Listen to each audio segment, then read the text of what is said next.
చేసుకో, యేసయ్య వచ్చుచున్నాడు, మన యేసయ్య వచ్చుచున్నాడు.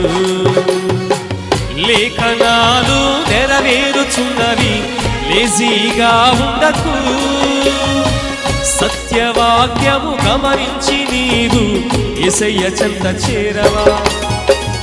దీపముండగానే ఇల్లు చక్కబెట్టుకో, యేసయ్య వచ్చుచున్నాడు, మన యేసయ్య వచ్చుచున్నాడు. సమయముండగానే నీవు సరి చేసుకో, యేసయ్య వచ్చుచున్నాడు, మన యేసయ్య వచ్చుచున్నాడు.